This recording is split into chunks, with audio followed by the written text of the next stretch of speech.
यमुना महं सकल सिद्धि है तुम मुरारी पद पंकज स्फुरद मंदरेणुकता तटस्थ नव कानन प्रकट मोद पुष्पांबुना सुरासुर सुपूजित स्मरपितो श्रियं बिभ्रति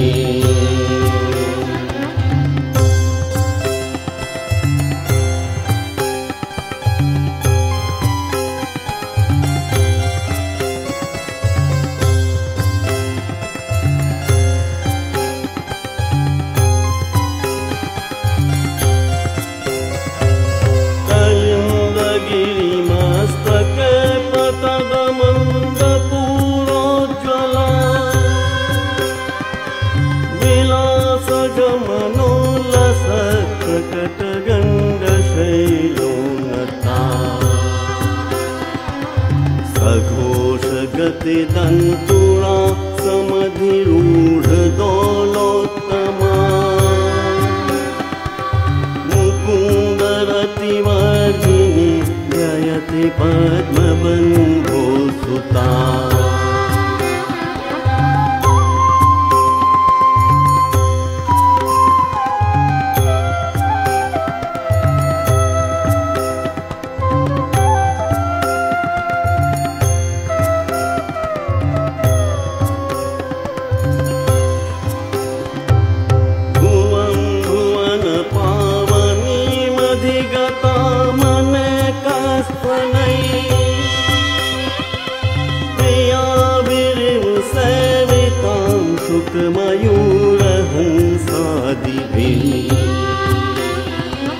तरंग भुज कंकण प्रकट मोक्ति कावालुका नितंब तट सुंदरी नमत कृष्ण तुल्य प्रिया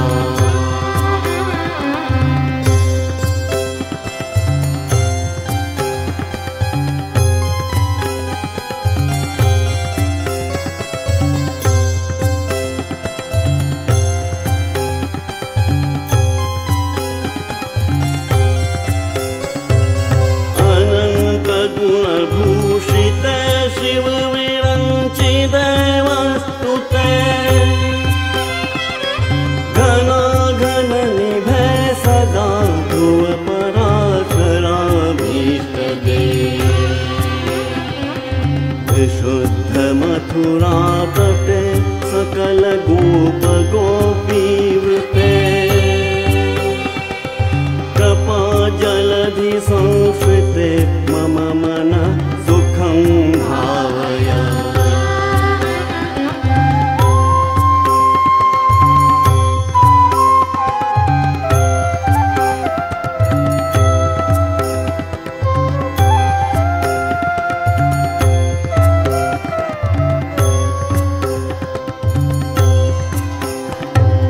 जया चरण पद्मजा मुररिपो प्रियं भावुका समागमन तो भवत् सकल सिद्धदा सेवता दया सदृशतामिया कमलजा सपत्नी वया हरिप्रिय कलिंदया मनसि में सदा धीयता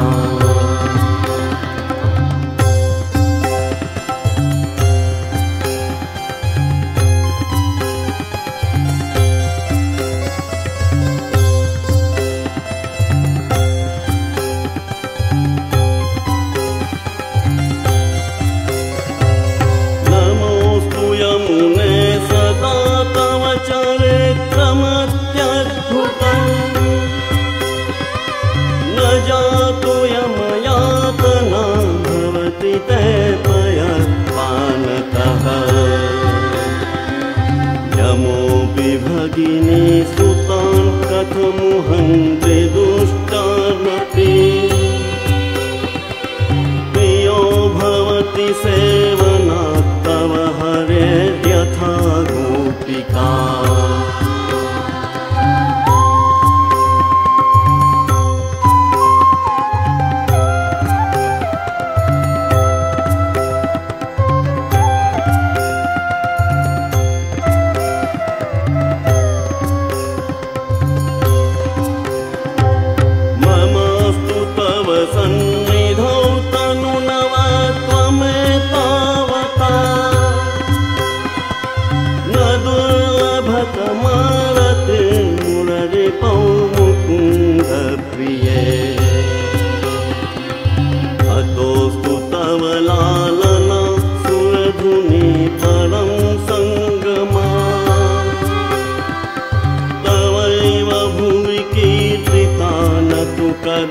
विपुष्टिस्थितैः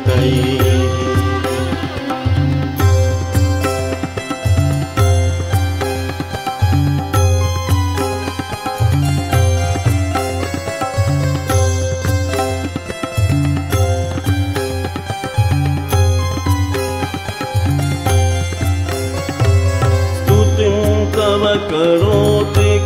कमलजा सपत्ति प्रिय हरेर्यदनु सेवया भवति सौख्यमामोक्षतः इयं तव कथाधिका सकलगोपिका सङ्गमा स्मरश्रमजलाणुहे सकलगात्रजय सङ्गमः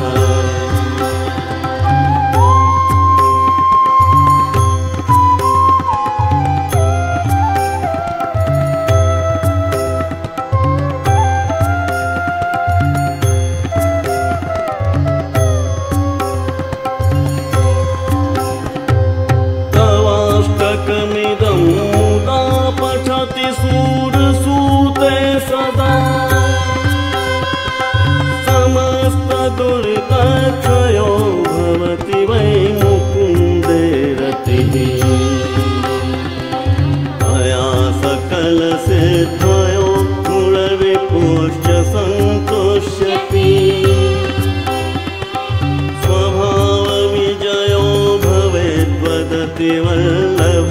श्रीहरे